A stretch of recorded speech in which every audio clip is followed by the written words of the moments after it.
7장 9절입니다. 7장 6절을 들어보겠습니다. 7장 6절.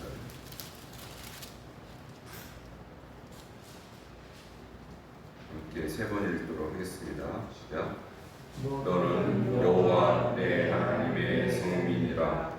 내 하나님 여호와께서 지성한 만민 중에서 너를 기업으로 백성으로 택하셨나니 너는 여호와 내 하나님의 성민이라. 내 하나님 여호와께서 지성한 만민 중에서 너를 자기 기업의 백성으로 택하셨나니 너는 여호와 내 하나님의 성민이라.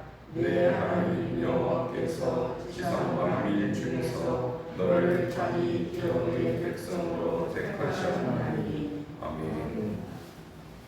할렐루야. 오늘도 승리의 하루 되기를 주님으로 축복합니다. 오늘은 7장으로 넘어가서요, 성민신학에 관한 주제로 말씀을 나누도록 하겠습니다. 오늘 하나님께서 이스라엘 백성을 위해서 너는 내 하나님의 성민이다 이렇게 말씀하셨어요. 거룩할 성자 백성자, 거룩한 백성이다 이렇게 말씀하셨는데요, 거룩한 백성이 되는 조건이 무엇일까요? 누가 하나님의 성민이 될 수 있을까요? 여기 보니까 내 하나님 여호와께서 지상 만민 중에서 너를 자기 기업의 백성으로 택하셨나니 라고 말씀드렸습니다. 그래서 누가 성민이 되느냐에 대한 조건은 없습니다. 하나님이 택하시면 성민이 되는 것입니다. 저와 여러분도 하나님의 성민인 줄 믿습니다. 네, 어떻게 해서 성민이 되었을까요? 우리가 이스라엘 백성과 똑같습니다. 어떤 조건이 없습니다. 어떤 우리가 공로가 없습니다. 우리에게 하나님의 성민으로 선택받을 만한 어떤 자격이 없습니다. 그래서 성민이 되는 것은요, 하나님의 은혜입니다. 하나님의 선택이라고 말했는데 이것이 바로 은혜예요. 은혜. 그래서 우리 기독교는요, 철저하게 은혜로 시작하는 종교입니다. 그래서 은혜가 없으면 저와 여러분은 성민이 될 수도 없고 구원받을 수도 없고 천국에 갈 수도 없는 것이죠. 하나님 왜 이스라엘을 택했을까요? 그 민족에게 특별함이 있었을까요? 아니, 없습니다. 그 민족이 규모가 커서 그랬을까요? 그렇지 않다고 했어요. 7절에 보면 오히려 모든 민족 중에 가장 적은이라 이렇게 나와 있어요. 그러니까 민족이 탁월하고 규모가 크고 하나님이 성민으로 삼을 만한 특별한 이유가 없습니다. 왜 택했을까요? 성경은 이유를 말하지 않습니다. 하나님이 그냥 택했다. 이 모든 것에는 하나님의 주권이 달려있다는 거예요. 그래서 우리가 신앙생활을 할 때 가장 먼저 떠올릴 것이요, 하나님의 주권입니다. 나를 향한 하나님의 주권. 이 주권의 문제는 이와 같습니다. 내가 선택한 것이 아님에도 불구하고 현재 내가 갖고 있는 것이 하나님의 주권이에요. 예를 들면 여러분이 왜 대한민국에서 태어나서 이 땅에서 살고 있습니까? 이유가 없습니다. 하나님의 주권이에요. 만약 하나님이 여러분을 여기에서 1시간 북쪽으로 떨어진 곳에 떨어뜨려 놔서 거기서 태어나게 내려온 줄 북한 사람입니다. 북한 2,500만 민족, 우리 동족이죠. 그들은 왜 거기서 태어났습니까? 이유가 없어요. 하나님의 주권이에요. 그러니까 이 하나님의 주권을 이해하는 사람은 모든 것에 있어서 하나님의 선택과 하나님의 인도하심에 대해서 전적으로 순종하는 길밖에 없는 것이죠. 자, 그러면 여기서 내가 하나님의 성민이라는 것에 대한 이유가 없음을 이해한 사람은요, 두 번째 대목으로 넘어오는 그게 9절의 언약을 이해해야 돼요. 언약. 함께 9절을 읽도록 하겠습니다. 시작. 그런즉 너는 아니라 오직 내 하나님 여호와는 하나님이시요 신실하신 하나님이시라. 그를 사랑하고 그의 계명을 지키는 자에게는 천대까지 그의 언약을 이행하시며 인애를 베푸시되. 아멘. 여기 보면 알 수 없는 선택을 받은 우리가 하나님께 그럼 어떻게 행해야 하느냐, 하나님을 어떻게 섬겨야 하느냐에 관한 답이 9절인데요. 여기 이렇게 나와 있습니다. 그런즉 너는 알라. 오직 내 하나님 여호와는 하나님이시요 신실하신 하나님이시다. 그를 사랑하고 그의 계명을 지키는 자는 천대까지 그의 언약을 이행하시되 라고 나와 있어요. 여기서 언약이라는 단어가 등장하는 이유는 하나님이 우리를 성민으로 삼으실 때 하나의 절차가 바로 언약이라는 절차예요. 그래서 이스라엘을 이제 시내산으로 끌고 옵니다. 그리고 거기서 시내산 언약을 맺습니다. 왜 그들과 언약을 맺는지는 이유가 없습니다. 그냥 하나님이 선택했고 하나님의 성민이라는 것을 일종의 의식을 행하는 것이 언약이에요. 그래서 자격은 없지만 하나님 자녀라고 인정해 주시는 행위가 바로 언약인 것이죠. 그래서 하나님은 이렇게 말합니다. 나는 너희의 하나님이 되고 너는 나의 택한 백성이 되리라 라고 일종의 약속을 하는 거예요. 그래서 자격을 공식적으로 부여하는 것이 언약입니다. 그럼 언약 시대 할 일은 뭐냐면 이것입니다. 하나님께서 이스라엘 백성을 준비를 시키시죠. 3일 동안 준비를 시키시고 이렇게 말합니다. 너희가 나의 언약을 지키면 거룩한 백성이 되고 나의 택한 백성이 될 것이며 너는 제사장 민족이 될 것이다. 그래서 자격 없는 자에게 자격을 억지로 주시고 이제는 언약을 순종하도록 요구하세요. 그러니까 우리가 예수를 믿는다는 것도 똑같습니다. 우리가 왜 구원 백성이 되었습니까? 이유가 없어요. 은혜입니다. 택함 받은 거예요. 그러면 예수님의 십자가를 우리가 이해하고 세례를 받고 한다는 것은 이제 언약식을 한 것입니다. 어떤 언약식을 한 거냐면 나는 예수님 말씀대로 살겠습니다. 마치 이스라엘 백성이 하나님의 언약의 말씀에 순종하겠습니다 하는 것과 똑같습니다. 그러니까 성민이 해야 될 의미는 언약을 이행하는 거예요. 언약에 순종하는 거예요. 근데 그 언약의 내용이 뭐냐면 오늘 9절을 다시 보면 그를 사랑하고 그의 계명을 지키는 게 언약이에요. 그러니까 하나님이 우리에게 요구하시는 것은 하나님을 사랑하라는 것이지 우리를 종노릇하라 아닙니다. 우리에게 무조건 하나님의 말씀을 종처럼 받들어라 그것이 아닙니다. 하나님을 사랑하라는 언약인 것이죠. 자, 그렇게 하면 그 언약에 대한 보상이 무엇이냐? 천대까지 그의 언약을 이행하시며 인자를 베푸신다는 거예요. 그러니까 성민이 되는 길은요 하나밖에 없어요. 내가 그 언약을 계속 유지하는 것, 언약의 내용에 대해서 순종함으로 언약을 계속 이행하는 것이 우리가 성민이 되는 하나의 유일한 조건이에요. 자, 그러면 만약에 그 언약을 이행하지 않으면 어떻게 될까요? 성민이 10절을 한번 읽도록 하겠습니다. 시작. 그를 미워하는 자에게는 당장에 보응하며 멸하시나니 여호와는 자기를 미워하는 자에게 지체하지 아니하시고 당장에 그에게 보응하시느니라 이렇게 나와 있어요. 그러니까 하나님의 은혜로 성민이 된 자는 두 가지 이 갈래길에서 선택을 늘 해야 되는 거예요. 성민으로 거룩하게 살 것인가 아니면 성민의 자격을 버릴 것이냐. 근데 만약에 언약을 계속 이행하면 성민으로 계속 살지만 언약을 이행하지 않으면 어떻게 된다고 했어요? 당장에 보호하여 멸하신다 이렇게 말했어요. 성민이 더 이상 될 수 없다는 것이죠. 자, 비슷한 말씀이 8장에 있습니다. 8장 19절을 보시기 바랍니다. 8장 19절, 20절 이 성민의 자격에 대해서 말하는 것입니다.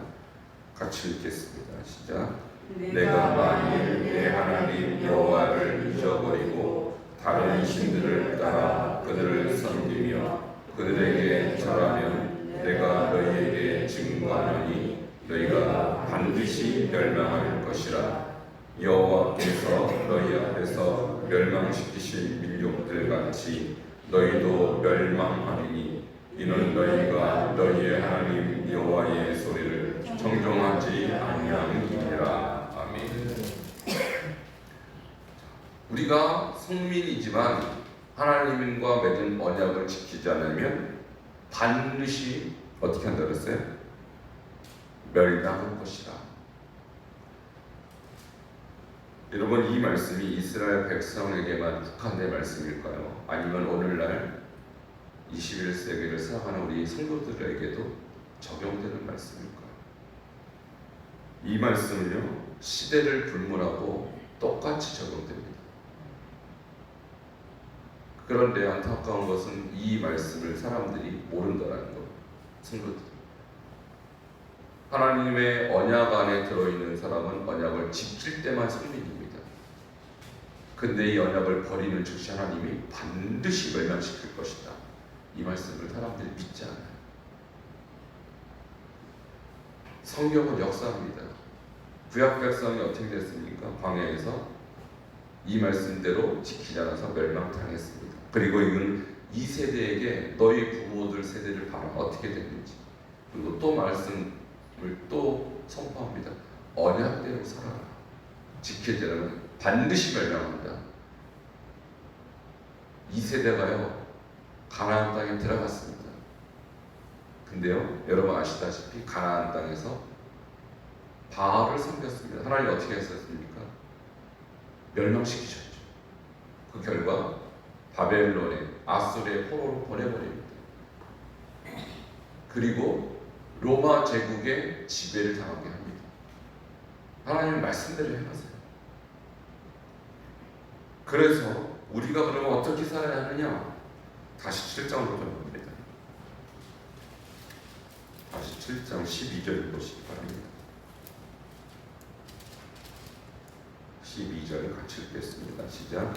너희가 이 모든 법들을 듣고 지켜 행하면 내 하나님 여호와께서 내 조상들에게 맹세하신 언약을 지켜 내게 인애를 베푸실 것이라. 아멘. 신명기 전체 주제입니다. 그리고 신명기에서 매 장마다 나오는 구절이 바로 이 모든 법들을 듣고 지켜 행하면 내 하나님께서 내게 인자를 베푸실 것이다. 여러분, 듣고 지켜 행하시기를 바랍니다. 아멘. 이스라엘아 들으라. 듣고 우리 하나님 여호와는 오직 유일한 여호와시니 너는 마음을 다하고 뜻을 다하고 힘을 다하여 네 하나님 여호와를 사랑하라. 자, 그래서 이 말씀을 듣고 지켜 행할 때 우리는 성민으로 자격이 유지가 되지만 듣고 지켜 행하지 않으면 성민이라도 반드시 망할 것이다. 이것이 신명기 사관이고요. 이 사관대로 성경의 역사는 성취되었습니다. 구약만 그럴까요? 그렇지 않습니다. 신약도 마찬가지입니다. 그래서 오늘 우리가 이 말씀을 대할 때 하나님 앞에 빌립보서 2장 12절 두렵고 떨림으로 우리 구원을 이루할 줄 믿습니다. 우리의 신앙생활이요, 예수 믿었다 그 끝이 아닙니다. 예수를 계속 믿어야 합니다. 예수님을 계속 순종해야 됩니다. 예수님과 함께 계속 동행해야 합니다. 이것이 신앙생활이에요. 내가 세례받았다, 내가 예전에 어떤 봉사를 했다, 중요한 게 아닙니다. 두렵고 떨림으로 매일매일 신명기의 말씀처럼 듣고 지켜 행하는 여러분 되기를 주 이름으로 축원합니다. 기도하시겠습니다. 우리 한 목소리 기도할 때 주님, 우리를 성민으로 삼아주신 은혜를 감사합니다. 우리가 성민답게 말씀을 언약을 지키고 또 이 말씀대로 행함으로 아버지께서 약속하신 언약의 은혜를 날마다 누릴 수 있는 우리 모든 성도님들 또 우리 모든 자손들 될 수 있도록 함께 기도하시겠습니다. 하나님 감사합니다. 주님께서 우리에게 주신 이 신명기 신학을 우리가 잘 기억하게 하시고 주님, 우리를 주권적인 하나님의 은혜와 사랑으로 택하여 주시고 하나님 백성을 삼아주신 것을 기억하며 이제는 그 언약의 아버지 우리가 입각하여 하루하루 두렵고 떨림으로 하나님의 말씀을 지켜 행하는 죄를 될 수 있도록 주님 함께하여 주시옵소서. 주님, 우리가 이 놀라운 축복을 받은 자로서 하나님 잊어버리지 아니하고 이스라엘 백성의 실패가 아버지 반복되지 않도록 주님 날마다 우리를 깨우쳐 주시옵소서. 오늘 주신 말씀을 생각하며 주야로 묵상하며 이 말씀으로 승리하는 귀한 축복으로 되게 하여 주시옵소서. 예수님의 이름으로 기도하옵나이다. 아멘. 하나님 감사합니다. 이스라엘 백성이 하나님의 성민이 된 것은 하나님의 주권적인 선택의 결과요, 하나님 그들에게 하나님은 언약을 주셨습니다. 우리에게도 동일한 십자가 언약을 통하여 하나님 자녀 삼아 주신 것을 감사를 드립니다. 하나님, 우리가 이 놀라운 은혜를 받은 자로서 어떻게 살아야 합니까? 주님, 이스라엘 백성에게 언약을 지키라 한 것처럼 우리도 언약의 말씀을 듣고 지켜 행함으로 성민의 자격을 잃어버리지 않도록 날마다 두렵고 떨림으로 우리의 구원을 이루어가는 자들 되게 하여 주시옵소서. 또 우리의 자손들, 우리의 후손들이 이 말씀을 깊이 깨닫고 하나님 동일한 은혜가 있게 하여 주시옵소서. 예수 그리스도 이름으로 기도하옵나이다. 아멘. 327장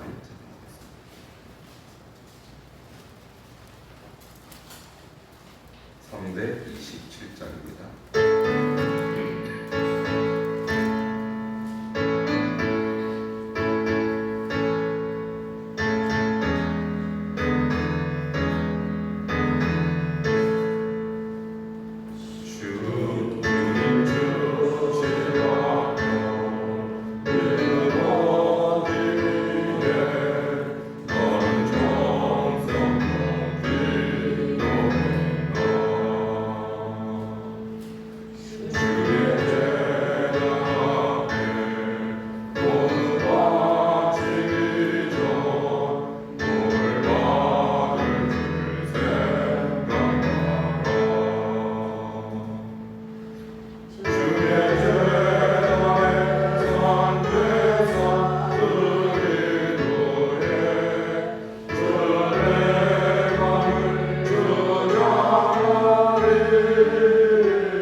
하시오며 뜻이 하늘에서 이루어질 것 같이 땅에서도 이루어지리다. 오늘 우리에게 일용할 양식을 주시옵고 우리가 우리에게 죄 지은 자를 사하여 준 것 같이 우리 죄를 사하여 주시옵고 우리를 시험에 들게 하지 마시옵고 다만 악에서 구하시옵소서. 나라와 권세와 영광이 아버지께 영원히 있사옵나이다. 아멘. 주신 말씀 생각하며 주야로 묵상하여 승리할 수 있는 하루 될 수 있도록 기도하시겠습니다. 하나님 감사합니다. 주님 주시는 이 말씀이 우리를 향한 주님의 귀한 음성인 줄 알고 오늘 말씀을 잘 듣고 기억하여 아버지의 순종하는 하루 되게 하여 주시옵소서. 저에게 말씀